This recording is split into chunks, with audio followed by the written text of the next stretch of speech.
guys, I'm Bethany. And I'm Kristen. And this is Looking for the Middle. And welcome back to CouchCast. Yep. I notice my voice gets really singy a lot whenever I get excited. I don't know if that's a great thing or not. Or you don't know what to say. Yeah, that too. The awkward silence. So, are we ready for this? We're ready for this. Take It's a your question? turn. Okay. Yep, go for it. Let's see what we've got. What is more important, age or maturity? Ooh, great question. I asked it, so now you have to answer first while I dang it. think. No, I am a big proponent of maturity because age is but a number in our culture. It is. And I think that age can be an indicator of maturity. But Yes, I don't think it's not a rule. It's not a rule, and I don't think maturity is always dependent on somebody's age. I agree. 100%. My counter question, I don't know, is that a thing? Yeah, sure. It is. It's our show. We can say whatever we want. My counter question to you would be, or just to kind of think about, maturity is one thing. Someone can be super mature, but how much does life experience factor into things? It's a great question. And I think we've talked about this in another episode where I'm 26. If I am at the point where I just want to date for fun still, I'm still in my mid-20s and, not really thinking too much about future or whatever, then dating somebody younger than me who's just kind of getting into their 20s and figuring out what they want to do dating-wise too, that may be totally fine. However, if I'm on the other end of the spectrum and I'm like, I'm ready to be married, I'm moving, at least to move towards that somewhat soon, and I'm at that point in my life where that serious relationship is something that I'm desiring and want to make a priority, then dating somebody in their early 20s may not be the best idea because their mindset may not be the same. And that doesn't mean they're immature. No, not at all. It just means they're at a different place. So maybe the question should be, what's more important, age, maturity, or life stage? That's true. I don't know. I'm just throwing that out there. I don't either. I think it's a case by case, not on the guy, but on you. Yes. I think each listener here needs to decide for themselves, okay, what is my current stage of life? What are my goals and desires for myself right now when it comes to being in a relationship and dating? What am I looking for in another person that could involve maturity? Right.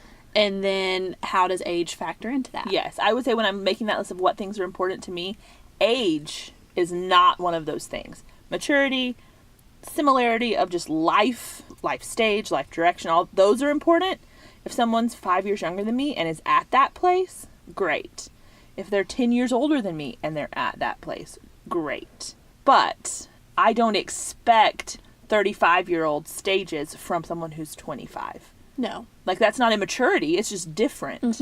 So I think that's more important. I think so too. And I think it's also a question of where you at maturity wise too, because I know for me, people tell me a lot that I'm very mature for my age. I've been told that since I was in high school, or an old soul, as some people try to call me. So, which is fine. And that's totally fine if you are, and it's totally fine if you're not. Everybody's wired differently. Sure. Their personalities are different. But over the past, especially the past year or two, I've had so many people, my parents, my mentors, whoever, being like, Kristen, I think it would be a good thing for you to date somebody older. Just because of where your maturity level is. It's somewhat assumed that an older guy is going to have a higher level of maturity. Sure. I think that's a fair assumption reasonable to have. Yeah. And someone who's going to be at the place in their life where they're valuing and wanting the same things that you're wanting. And so it got to the point where I was like, okay, well then I think that's a wise piece of counsel that I'm getting from these people, so I'm going to start looking for that. Is it a non-negotiable that he's 5 years older than me? No. Is it a perk if he is? Probably. Yeah. Sure. Well, and it's not something that is, like you said, a hard and fast rule, but if your pattern has been dating someone younger, and the pattern has been that relationships have ended because they weren't ready to be where you are, or they weren't, looking for the same things you were, then you can't keep putting in the same input and expecting a different outcome. And so you've got to stop and say, okay, maybe this is the thing that needs to change.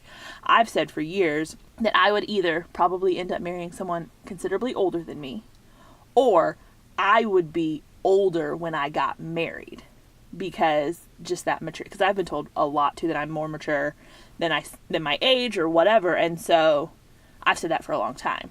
So I get that, but then I've also gone out with a couple of guys who were 10, 11 years older than me, and there was just enough of like Generation gap to where they were very nice and very, very mature. But I felt like the one who was like the kid still. And so it didn't work. So I don't think there's a hard and fast rule. But hands down, maturity is what matters. I just think at any point you go too far past your age range, you're generally a few years on either side, you may start hitting some of those life stage differences regardless of maturity. So I don't think it's the only thing. I think it's definitely more important than age, but I don't think it's the only thing. I agree. Go ahead. Nope. I gotta formulate my... Okay. I will say also that I think the amount of years between you and the person you're dating can get a little bit larger as you get older. Agreed. So, like, for sure. if I am 21, dating somebody who is 28 seems very, like, a huge gap. Yeah. Just like, I mean, in high school, it was even weird to date somebody 1 or 2 years different from you. But, well, when, like me, if I'm 32, it's not weird to be dating someone who's 39. No. At all. Not and that's at all. the same It's the gap. same gap. That's something to think about, too, that depending on where you're at in life and how old you are, the number of years between you is going to feel different based on your That's a really age. good point. I hadn't thought about that, but yeah, if you're younger listening, it's probably a bigger deal for you. If you're older, it's probably not, and that's okay. I would just say keep your barometer for what maturity is. Is this person submitting to Scripture? Are they pursuing a godly lifestyle? Are they able to interact with their faith and really make it their own? Are they able to then translate those things into a relationship with you? And if they can do those things, you may have some fringe troubles as you get further and further away from your age, but I think those things can be worked through. It all comes back to those core things of what's truly important. And if those things are there, you can work through some of the other things. I totally agree. That goes back to just evaluating their character and looking for patterns and looking for potential. Yes, that's been a big word for me lately. Potential. Like what, you don't have to look for perfection now, but is there potential for those character qualities that you would like to see in someone? Yeah, and if you see that and he's 23, great. And if you don't see that when he's 27 or 29, fine. Yeah. You know, I think you just have to really try to have as much wisdom and discernment as you can as you're looking for those patterns and looking for those character qualities when you're with somebody, and then making that determination, not just meeting and be like, oh my gosh, he's 7 years older than me. This is not going to work. Well, and a huge part of that, if you're looking for that potential or where could this be, it goes back to, like you said, looking for those character patterns, because if he's truly seeking the Lord and he's truly wanting to live his life according to the Bible, then what you really have to trust is the Lord. Will he cultivate those qualities in him? Because someone who's truly seeking after the Lord and being willing to submit to Scripture, the Lord will cultivate that. He's not going to leave you hanging. And so that's why you want to look for that potential. Do you see someone who's doing those things? And if they are, that's more important to me. Oh, I completely agree. For sure. Totally agree. Also, this is semi-joking, but semi-serious. A male brain does not fully develop till the age of 25. The end. I'm just going to leave that there. Yep. But neither do ours, do they? I think girls develop a little 21, sooner. 22? Okay. I think it's a little sooner. So. Don't quote me on that, on the girl thing. Yeah. I'm fairly positive about the guy I think thing. you're right on that for sure. But Google it and let me know what you find. But I'm messing with you. I know. I think, yes. I love giving We guys love a hard boys. time about that. We really do love boys a lot. We wouldn't be doing a podcast like this if we didn't. We wouldn't. So, I think that wraps that one up, don't you? I think so. Perfect. So we'll be back next week. But until then, I'm Bethany. And I'm Kristen. And this is Looking for the Middle.